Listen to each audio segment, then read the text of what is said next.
ክልል ምክር ቤቶችም ወንበር ማግኘት የሚታሰብ አይደለም። ስለዚህ አሁን የምትሉትን ነገር ለሚቀጥለው ምን አይነት ህይወት እየኖራችሁ ነው?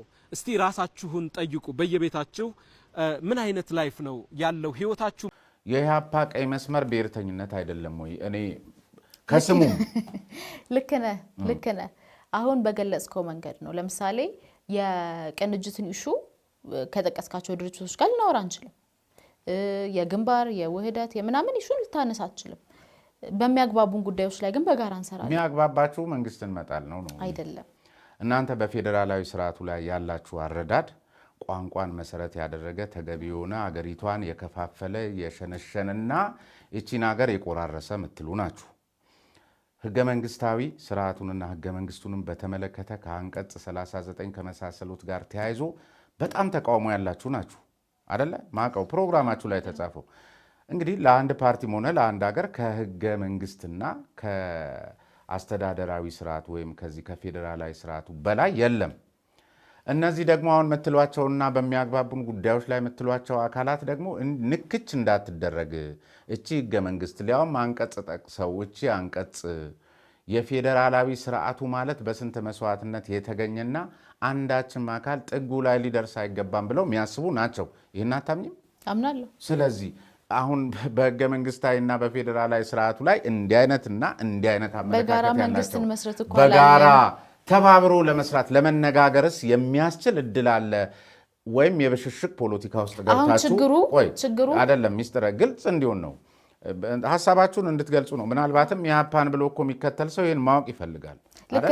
ለነገን የኢህአፓ አባል መሆን እንኳን ቢያምረኝ ምልሽ እኔ ከኢትዮጵያዊነት ጋር የተያዘ ውስጥ የሆነ ነገር ስላለ ነው። ቢያምረኝ እንዴት አባቴ አድርጌ ነው ወደ እናንተ መመጣው? ምክንያቱም በዚህ ደረጃ በህገ መንግስት ጉዳዮች ላይ በዚህ ደረጃ ሊናከሱ የሚገባቸው አካላት ተባብረን እንሰራለን ማለት ወይ መንግስትን ለማብሸቅ ወይም ለማስፈራራት አተረጓጎም ልክ አይደለም። አንድ መድረክስ አንድ መቀመጫስ በአንድ ትሪስ ልትበሉ ያስችላሉ? በዚህ ደረጃ የኢትዮጵያ ችግር አይፈታም።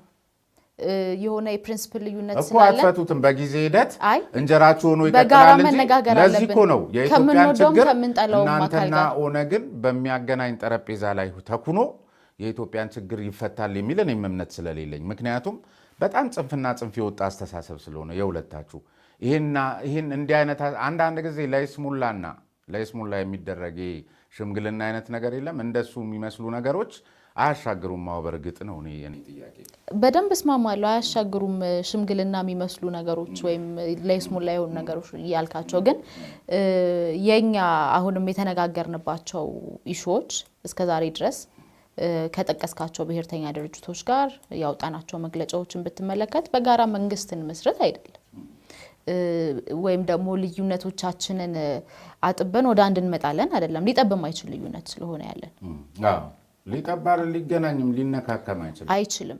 የማይችልባቸው መንገዶች አሉ። አሁን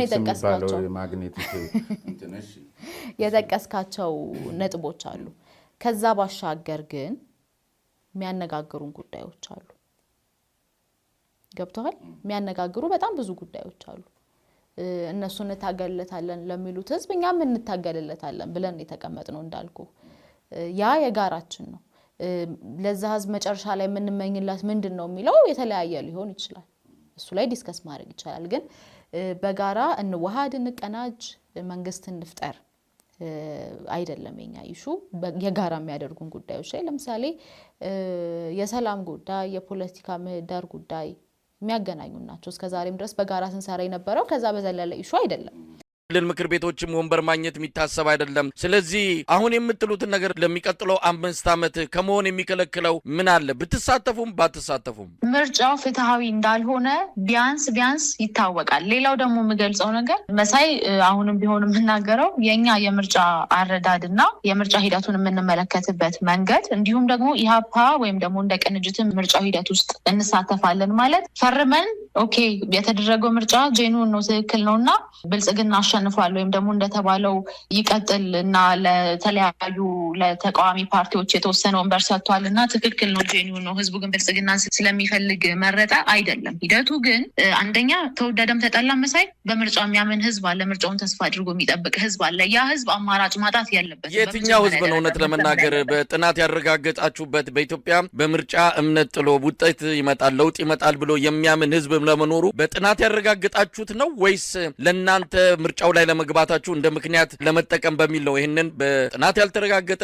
በየትኛው መረጃ ይህንን ድምዳሜ ላይ እንደደረሳችሁ ምናልባት መረጃው ካላችሁ ልትነግሩን ትችላላችሁ። በነገር ላይ መሳይ ለምሳሌ ሌሎች ተቃዋሚ ፓርቲዎች ምርጫ ውስጥ ሲገቡ የኢሃፓን ያህል ጫና አልደረሰባቸውም። ለምሳሌ ኢሃፓ ጄኒውንሊ ተቃዋሚ ፓርቲ ነው ፕላስ ደግሞ ከህዝብ ጎን በመቆም ይታወቃል።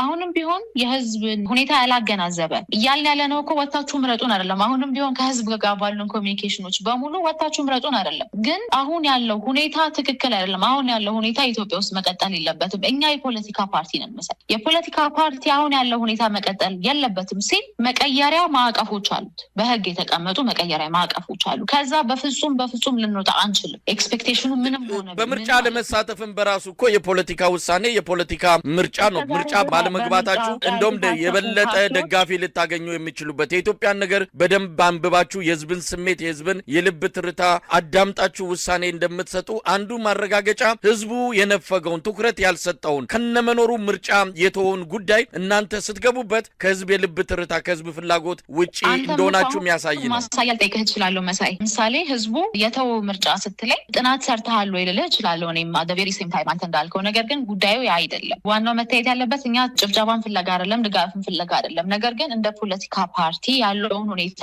በስነ ስርዓት እንዳልኩ በጥናት ላይ ተደግፈን ስናጠና ከዚህ በፊትም ራሳቸውን ከምርጫ ያገለሉ ፓርቲዎችን ተሞክሮ ስናይ ምንም አይነት የሚመጣ ለውጥ የለም። ያለው ብቸኛ ለውጥ ህዝቡን አማራጭ በማሳጣት ተወደደም ተጠላ ምርጫ ይደረጋል አይደለ? ምርጫ እናደርጋለን ተብሏል። በህገ መንግስት ምርጫ መደረግ እንዳለበት ተቀምጧል። ያንን ግን ትክክለኛ ጄኒውን የሆኑ ለህዝብ የሚቆረቆሩ ፓርቲዎች ምርጫውን ቦይኮት ባደረጉት ቁጥር ምንድን ነው የሚፈጠረው? ህዝቡ አማራጭ ያጣል። አማራጭ አለው።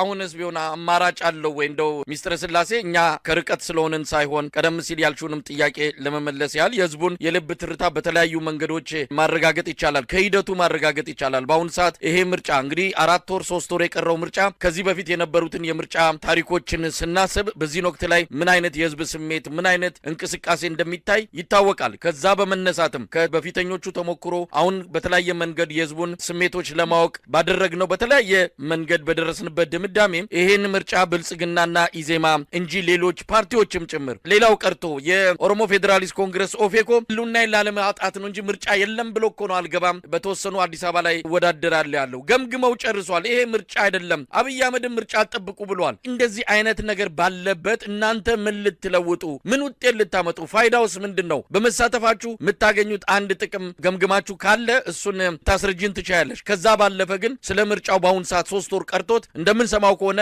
አንድም የፖለቲካ ፓርቲ እስካሁን እጩ አላስመዘገበም። እንግዲህ ያም ቀኑም ተራዝሞ ብዙ ነገሮች እንዲራዘሙም ተደርጎ የሚመዘገብ የሌላ ፓርቲ እጩ አላየንም። በዚህ ሂደት ውስጥ መሳተፍ በራሱ ታሪካችሁን አያበላሽም ወይ? እሱ ሚስ ኢንፎርሜሽን ነው። በነገር ላይ መሳይ በጣም ብዙ ፓርቲዎች እጩዎቻቸውን እያስመዘገቡ ነው። ኦልሞስት ወደ መጨረሱ ያሉ ፓርቲዎችም አጃቢዎችን አይደለም የጠቀስኩልሽ፣ አጃቢዎቹ አስመዝግበዋል። አይ ጄኒውን ተቃዋሚ ፓርቲዎች የምትላቸውን ፓርቲዎች እጩዎቻቸውን እያስመዘገቡ እንደሆነ መረጃው አለኝ። በግልጽ ስለምናወራ ስለምንገናኝ ስለምንነጋገር ማለት ነው። ጉዳዩን ማጣራት ይቻላል። ግን አሁን ስለ ኢሃፓ ፎከስ ላድርግና ቅድም እንዳልኩ ለእኛ የምርጫው ሂደት አስቻይ ሁኔታዎች እንዲፈጠሩ የመታገያ መንገዳችን ነው። ምርጫውን ቦይኮት አድርገን ምን እንድናደርግ ነው ራሱ ኤክስፔክት የሚደረገው? እኔ የፖለቲካ ፓርቲ ስትሆን እንደሌላው አካል ሌላ እንቅስቃሴ እንደሚያደርገው አካል ኤክስፔክት ሊደረግብህ አይችልም። በመጀመሪያ ደረጃ እኛ በህግ የተቀመጡ ማዕቀፎች አሉ። ቅድም እንደነገርኩ ከዚህ በፊት ምርጫውን ቦይኮት አድርገው ያልተሳተፉ ፓርቲዎች ለማህበራዊ መሰረታቸውም ከዛ ደግሞ ለደጋፊዎቻቸውም አጠቃላይ ለሙሉ ደግሞ ፐብሊኩ ኢን ጀነራል ደግሞ ምንም የፈየዱት ነገር የለም በእኛ ግምገማ በእኛ ጥናት መሰረት ማለት ነው። ስለዚህ እኛ ሂደት ውስጥ እንሳተፋለን፣ አስቻይ ሁኔታዎች እንዲፈጠሩ እንታገላለን። ነገር ግን አሁን ባለው ሁኔታ የሚሄድ ከሆነ አሁን ባለው ሁኔታ በማናለብኝነት ጦርነቶች የሚቀጥሉ ከሆነ አሁን ባለው ሁኔታ እስረኞች የማይፈቱ ከሆነ ራሳችንን ከምርጫው እናገላለን፣ ሌሎች ሜጀሮችን እንወስዳለን በእኛ በኩል እንደ ኢህአፓ ያ ነው የኛ አረዳድ። ነገር ግን አሁን ላይ ውጭ ሆነን ልክ ኢትዮጵያ ውስጥ ሰላማዊ ሰልፍ ማድረግ አይቻልም፣ ኢትዮጵያ ውስጥ ህዝባዊ ስብሰባ ማድረግ አይቻልም ስለተባለ አለመሞከር ማለት በፈቃደኝነት መብትን አሳልፎ መስጠት ነው። አለመታገል ማለት በራሱ ሚስትር ስላሴ እናንተው እኮ ሞክራችሁት ነው። እናንተው ናችሁ ሂደቱን ለክታችሁ መዝናችሁ ስብሰባ ማድረግ አልቻላችሁ፣ ሰልፍ ማድረግ አልቻላችሁ። እንደማይሆን በተግባር የተረጋገጠው መሳይ ደፍረን ስለሞከር ነው። ኢትዮጵያ ውስጥ ናችሁ አትችሉም ይሄን ማድረግ ምን ቀልድ ነው እንደያዛችሁት እየተባለን ደፍረን ስለሞከር ነው። ስንት ጊዜ ሙሉ በዓለም አቀፍ ማህበረሰብም በለው በአጠቃላይ ደግሞ በኢትዮጵያ ውስጥ ሰላማዊ ትግል ማድረግ እንዴት አስቸጋሪ እንደሆነ አጋልጠናል። ያንን ባናደርግ ኖሮ ቀድሞ እንደሚባለው ሰላማዊ ሰልፍ አለመጥራት፣ ህዝባዊ ስብሰባ አለማድረግ ብናደርግን መብትህ ነው እና እኛም አንሞክረውም። ስለዚህ መከልከልን መብት ነው፣ እንደምትከለክል ግን ዓለም እንዳያውቅብህ ሸፍነንልሃል የሚል ኢምፕሊኬሽን ያለው ያንን አናደርግም። በሂደት ውስጥ ሆነን በመሞከራችን ውስጥ ሆነን በማድረጋችን ውስጥ ሆነን ግን እንደማይቻል አሳይተናል። ያ ለስርዓቱም ቀላል ኪሳራ አይደለም፣ ከዛ በኋላ የሆነውን ነገር ስላየን ማለት ነው። ስለዚህ አሁንም ቢሆን እኛ እስረኞች እንዲፈቱ እንፈልጋለን። እስረኞች እንዲፈቱ ግን ቁጭ ብለን አይደለም የምንጠይቀው፣ እየታገለን ነው የምንጠይቀው። ተስፋ ቆርጠን ከመጀመሪያው እንደዚህ ማድረግ አይቻልም ብለን አይደለም እንበልና የሆነ ሚራክልን በለው የሆነ ነገር ተፈጥሮ አስቻይ ሁኔታዎች ቢፈጠሩ ህዝቡ አማራጭ አቶ ብልጽግና ሊመርጥ ነው ጄኒውን የሆኑ ተቃዋሚ ፓርቲዎች ምርጫውን ቦይኮት አድርጉት ከተባለ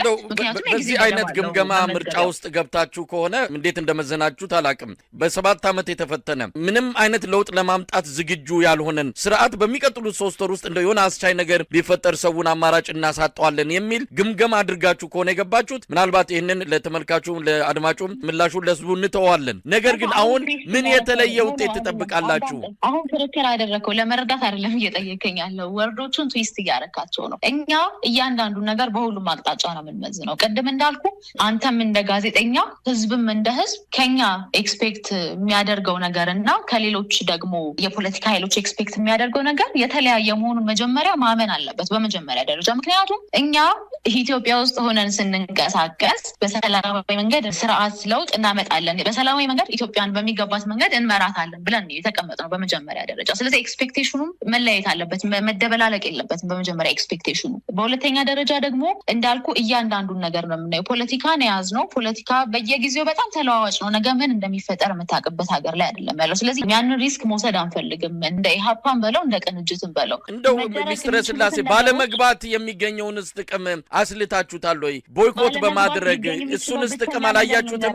ምንም ጥቅም የሌለው ነው ብላችሁ ነው የደመደማችሁት? ባለመግባት የሚገኘው ብቸኛ ጥቅም የተወሰነ ሰሞን የህዝብ ድጋፍ፣ የተወሰነ ሰሞን የሚዲያ አፕሪሺዬሽን፣ የተወሰነ ሰሞን ዝና ነው ሊገኝ የሚችለው። የምርጫውንስ ውጤታማነቱን ዋጋ ማሳጣት አይሆንም? እናንተ ባልተሳተፋችሁ ቁጥር ሌሎቹም በራቁ ቁጥር ምርጫው ተቀባይነት እንዳይኖረው ዓለም አቀፍ ተቋማት እንዲረዱት አያደርግም? እንደ ኢህአፓ ነው የምናወራው መሳይ። አሁን የምናደርጋቸውን ሂደቶች ልጠቅስልህ እችላለሁ። ለምሳሌ ከዓለም አቀፍ ተቋማት ጋር በተገናኘን ቁጥር እንደ ኢህአፓ አሁን ላይ ያለው ሁኔታ ምን ያህል አስጊ እንደሆነ፣ ምርጫ ለማድረግ የማይቻልበት ሁኔታ እንደሆነ ሂደቱን የመታገያ ሜዳችን ለምሳሌ ህዝባዊ ስብሰባ ማድረግ አንችልም በምርጫ ጊዜ፣ በትንሹም ቢሆን በተወሰነ መልኩ ቢሆን የማድረግ እድል ሊኖረን ይችላል የሚል ግምገማ አለን። ሰላማዊ ሰልፍም እንደዛው። ለእኛ ያ የመታገያ ሜዳችን ነው። ካልሆነ ሁሉም በር ነው የሚከረቸመው። ሁሉም በር ይከረቸማል። ትግል የሚባል ነገር የለም። እንደ ኢህአፓ መግለጫ ከማውጣት የዘለለ ምንም አይነት እንቅስቃሴ ልናደርግ አንችልም። ከዛ በኋላ በሄድን ቁጥር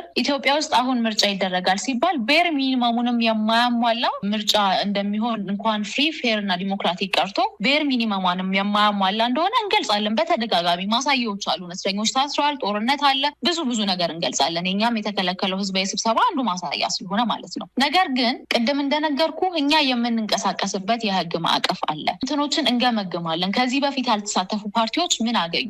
ወተን እንደዚህ ስለሆነ የለንም ከማለት ውጪ ምንም አይነት የምንፈይደው ነገር የለም። ውስጡ ሆነን ግን አሁንም እየሞከረን ፌል እያደረገ ነው። ስለዚህ ሳንሞክር ወይም ማሸነፍ ስለማንችል ወይም ደግሞ ህዝቡ በምርጫ ተስፋ ስለቆረጠ ብቻ ሳይሆን ይሄ ምርጫ ምን አይነት ህይወት እየኖራችሁ ነው? እስቲ ራሳችሁን ጠይቁ። በየቤታችሁ ምን አይነት ላይፍ ነው ያለው? ህይወታችሁ ምንድነው?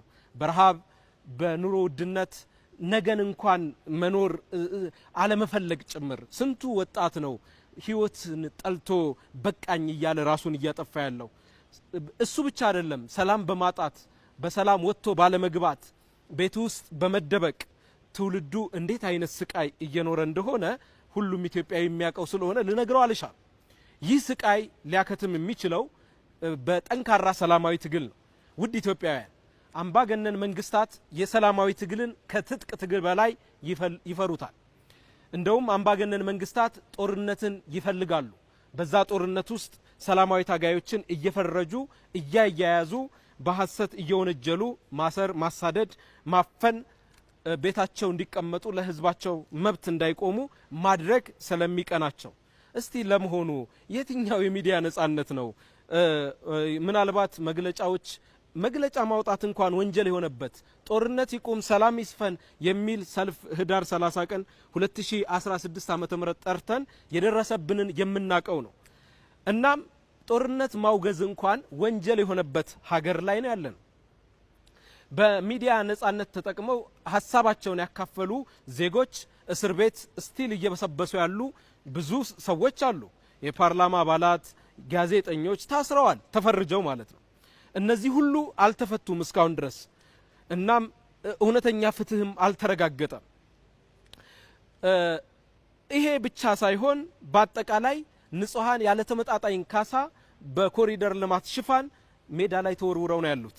ስንቶች ከማህበራዊ መሰረታቸው ተናግተው ህይወታቸው ተመሰቃቅለው ህፃናት ያለ ወላጅ ቀርተው ሜዳ ላይ ጎዳና ተዳዳሪነትን ያስፋፋ ስርዓት አሁን ደግሞ በነጻነት በኩራት የሀገር እድገት ብልጽግና ሰላም አስፍኛለሁ ምህዳር አስፍቻለሁ ሲል ምን አይነት ሞራል እንደሆነ እኔን ጥያቄ ምልክት ውስጥ እንድገባ ያደርገኛል። ኢትዮጵያውያን ከመቼውም ጊዜ በላይ በንቃት ውዲቷ ሀገራችሁን ለማዳን ቆርጣችሁ እንድትነሱ ትብብር ለኢትዮጵያ አንድነት ለኢትዮጵያ ጥሪውን ያስተላልፋል።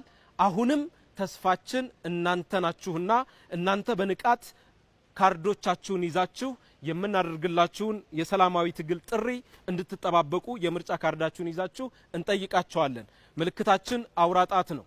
በትክክልም እናንተ ከተደራጃችሁ አንድ ከሆናችሁ ሀገራችሁን ማዳን እንደምትችሉ አምናችሁ ከመቼውም ጊዜ በላይ እንድትንቀሳቀሱ ጥሬን አስተላልፋለሁ። በመቀጠል ወንድሜ አመሰግናለሁ።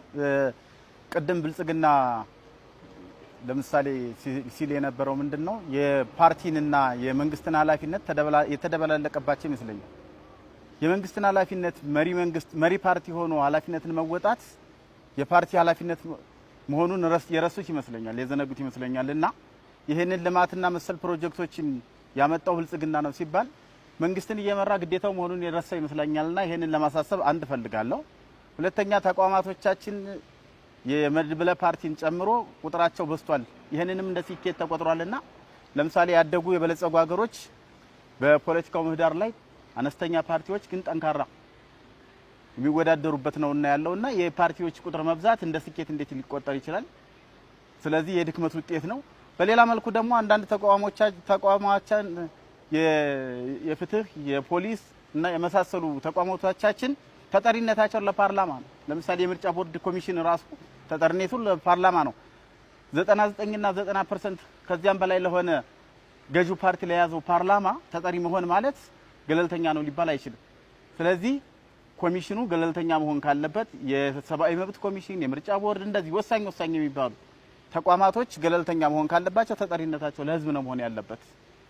በሌላ መልኩ ቅድም ጥያቄ ሲነሳ ህብረ ብሔራዊ አይደላችሁ መሆንም ተብልጽግናው ተብሏል። ህብረ ብሔራዊነትን የሚያሳየው የት ነው? ምን ሲሆን ነው?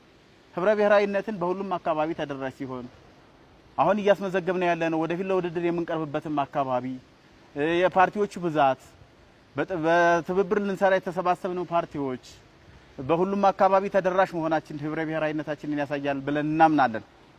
ከዚያ በተጨማሪ አሁን ባለው ሁኔታ የኢትዮጵያ ህዝብ መሸወድ የሌለበት በእንደዚህ አይነት ሁኔታ ምርጫችሁን እናንተና ፈጣሪያችሁ ብቻ ስለሆነ የምታውቁት በሚስጥራዊ ምርጫ ስለምትሰጡ አሁን ካለንበት የሰላም እጦት የሀገሪቷ የገባችበት ቀውስ እንዲሁም ሰው በማንነቱ በዜግነቱ ከአንድ ቦታ ወደ አንድ ቦታ መሄድ የማይችልበት በሃይማኖቱ በማንነቱ በብሔሩ መንቀሳቀስ በማይችልበት ደረጃ ላይ መሆኑን ለእናንተ ግልጽ ነው። ይህንን ለመታገልና ነፃ ለማውጣት የትብብር ለኢትዮጵያ አንድነትን በመምረጥ ነፃ እንድትሆኑ ታሁኑ ካርድ እንድትወስዱ ይህን ትብብር እንድትመርጡት እያሳሰብኩ በንቃት እንድትሳተፉ በአካባቢያችሁ ልዩ ተሳትፎ እንድታደርጉ ከወዲሁ ካርድ እንድትወስዱ እናንተ የምትወስኑትን ውሳኔ ከናንተ ውጪ ማንም የሚያውቅ እንደሌለ እንድታውቁ ይህንን ለማሳሰብ ፈልጋለሁ። ምልክታችን የአሸናፊነት ምልክት አውራ ጣት ነው። አመሰግናለሁ። ምርጫ 2018 የመጀመሪያው የክርክር መድረክ በኢትዮጵያ ብሮድካስቲንግ ኮርፖሬሽን የመጨረሻው ዙር ላይ እንገኛለን። ባለፉት ደቂቃዎች ፓርቲዎች ሀሳቦቻቸውን አቅርበዋል፣ ሞግተዋል፣ ተሞግተዋል። ሀሳቦችንም እንዲሁ በስፋት አድምጠናል። አሁን የማጠቃለያው ሰዓት ላይ እንገኛለን። ለሁሉም ፓርቲዎች 5 ደቂቃዎች አሏቸው። 5 ደቂቃዎች የተጠቀሙ የማጠቃለያ ሀሳቦችን ይነግሩናል ማለት ነው። የተለያዩ ጥያቄዎች ተነስተዋል ከተፎካካሪ ፓርቲዎች። አንዳንዱ ጥያቄዎች ለህዝባችን ካለን ክብር አኳያ የመድብለ ስርዓት ፓርቲ ስርዓት ለሀገራችን አጠቃላይ እድገት ካለው ፋይዳ አኳያ እንመልሳቸዋለን። አንዳንዶቹን ደግሞ ምናልባት የህዝባችንን ክብር የሚነኩ ናቸው በማለት እናልፋቸዋለን።